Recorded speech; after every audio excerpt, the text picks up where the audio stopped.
भाषितं येन तस्मै श्री गुरुवे नमः।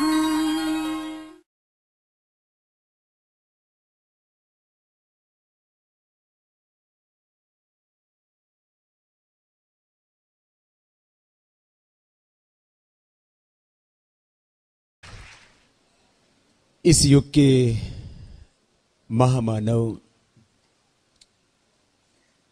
महामनीषी, युग परिवर्तक, युग निर्माता, शब्द वहां सब बोने हो जाते हैं। युग ऋषि जिन्होंने कोटि कोटि जनों की चेतना को जागृत किया, और आज यद्यपि वो सशरीर हमारे बीच में नहीं है, लेकिन उनकी परोक्ष उपस्थिति, उनकी सूक्ष्म उपस्थिति से यही विराजमान जो भाई बहन वो ही नहीं, देश और दुनिया के किसी भी कोने में रहने वाला किसी भी व्यक्ति ने जिन्होंने उनके सशरीर दर्शन किए हो या न किए हो, जिन्होंने भी उनसे परोक्ष ज्ञान अर्जित किया, ऐसे असंख्य जीवन दीप जिनसे प्रज्वलित हुए, उस महामानव को प्रणाम करता हुआ, पूज्य माता श्री की सूक्ष्म उपस्थिति को वंदन करता हुआ, और यह मंच पर विराजमान उनकी आध्यात्मिक विरासत के प्रतिनिधि, उनकी दैवी चेतना के संवाहक और उनके सपनों को साकार करने के लिए प्रतिपल साधना और संघर्ष और शोध के लिए निरंतर एक एक पल जो संलग्न ऐसे हमारे बड़े भाई डॉक्टर प्रणव पंड्या जी,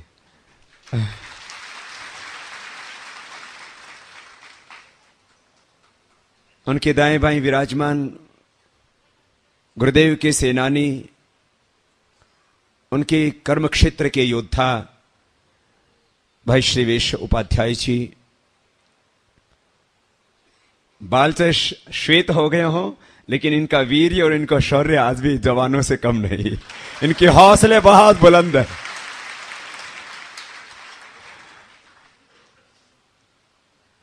कुछ लोगों का नाम वो दैवी कृपा से ऐसा रख दिया जाता है, शायद माँ बाप को बोध नहीं होता है कि बच्चा आगे जाके क्या होगा।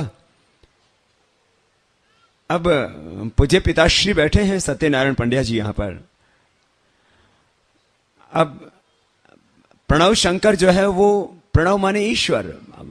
महर्षि पतंजलि ने तो भगवदीय सत्ता को प्रणव के द्वारा ही संबोधित किया है। तस्य वाचकः प्रणव तज्जपस्तदर्थ भावनम।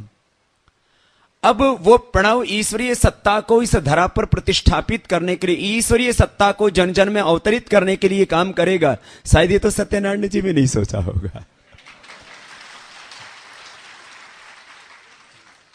यह दैवी संयोग होता है, यह विधाता की नियति होती है। पूज्य गुरुदेव ने जिन मूल्यों और आदर्शों की स्थापना की, जिस पथ पर चलने के लिए प्रेरित किया,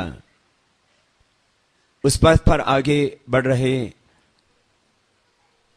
संत कुंज परिवार के देश और दुनिया के कोने कोने में फैले ये सशक्त कर्म योगी, कर्म योद्धा और देव संस्कृति के सजग प्रहरी, वयम राष्ट्रे जागृयाम पुरोहिता, हमारी वेद और वैदिक संस्कृति के, देव संस्कृति के उन्नायक हमारे सभी भाई बहन,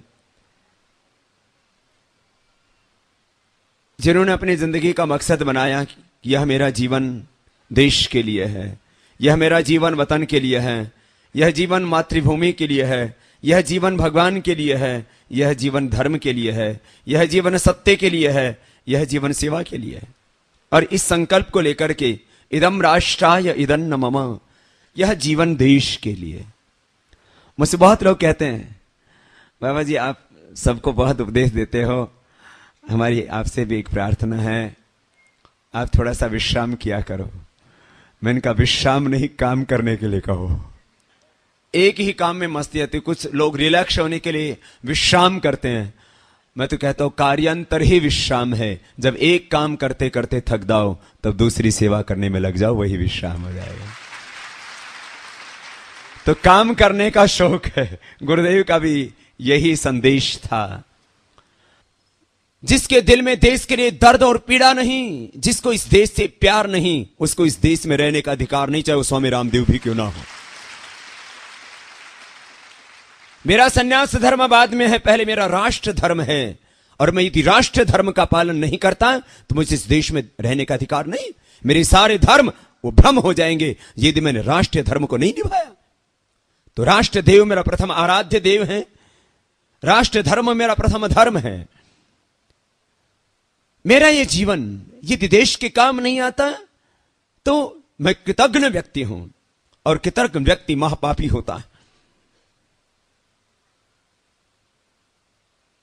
मित्रद्रोही कृतघ्नश्च यश्च विश्वासघातक, मित्रद्रोही कृतघ्नश्च यश्च विश्वासघातकः ते नरः नरकम यान्ति यावत् चंद्र दिवाकरो। हमारी संस्कृति में 3 बहुत बड़े सत्य कहे। जो मित्र के साथ धोखा करता है, मित्रद्रोही, कृतघ्नश्च जो गुरु और गुरु आश्रम का विरोधी होता है, कृतघ्न होता है। जो गुरु और गुरु स्थान का कृतघ्न होता है, जो आचार्यों का कृतघ्न होता है, माता पिता का जो कृतघ्न होता है, और जो मातृभूमि का कृतघ्न होता है, वह महापापी होता है और तब तक नरक में रहता है जब तक इस धरती पर सूर्य और चांद रहते। मित्रद्रोही कृतघ्नश्च यश्च विश्वासघातक, जो गुरुजनों के साथ विश्वासघात करता है। आपको गुरु सत्ता ने किसी कार्य के निमित्त नियुक्त किया और आप यदि विश्वास पर खरे नहीं उतरते हैं तो यह आप नारकीय काम कर रहे हैं। गुरु सत्ता का आदेश का पालन वह आपको स्वर्ग में ले जाने वाला है, लेकिन गुरु सत्ता के आदेश की अवहेलना यह भी ना भूलें कि वह सीधे नरक में ले जाने वाली है। इसलिए जो गुरु सत्ता आदेश देती है और गुरु सत्ता के जो मूल्य और आदर्श हैं, जो उनकी गरिमा, उनकी परंपरा, उनको प्राणार्पण से निभाना। मित्रद्रोही कृतघ्नश्च यश्च विश्वासघातक, जो गुरु सत्ता का विरोधी होता है, जो माता पिता का विरोधी होता है, विश्वासघाती होता है, ते नरः नरकम यान्ति यावत् चंद्र दिवाकर। आज मित्रों के साथ धोखा, देश के प्रति कृतज्ञता, संस्कृति के प्रति कृतज्ञता, और जिस तरह से वातावरण देश का बना हुआ अविश्वास का, असुरक्षा का, उससे बहुत लोगों के मन में प्रश्न चिन्ह धर्म सत्ता पर, राज सत्ता पर भी कमोबेश लगने लगे। लेकिन अब हम आश्वस्त हैं, यह अविश्वास और असुरक्षा के प्रश्न चिन्ह छटेंगे, क्योंकि हमारे इस शांति कुंज के ये कर्म योद्धा, ये कर्मवीर, ये धर्मवीर अब ये कर्म क्षेत्र में उतर रहे हैं। लोगों के भीतर पुनः विश्वास जगाएंगे, असुरक्षा के भावों को मिटाएंगे। सरकारों के लिए तो राष्ट्रीय आपदा हो या आपदा हो, वो तो उनके लिए तो व्यवसाय है। माफ करना,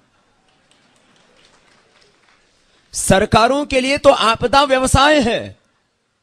इसलिए सरकारें असरकार नहीं होती, और जो असरकार होता, जो असरकार होता है वो सरकार नहीं होता है। इसलिए हमें असरकार होते हुए, सरकार ना होते हुए भी असरकार होना है, असर करने वाला होना है। बड़ा विचित्र खेल है। मैं देखा बिहार में बाढ़ आपदा पीड़ितों के बीच में नेताजी जा रहे हैं। नेताजी ने कुछ बिस्किट भर रखे, कुछ मिठाइयां भर रखी। नेताजी जाते हैं, उनके जय घोष लग जाते हैं। बाढ़ पीड़ितों के बीच में गए, कुछ मिठाइयां, कुछ बिस्किट बांट दिए जाते हैं, और जैसे नेताजी वहां से हट जाते हैं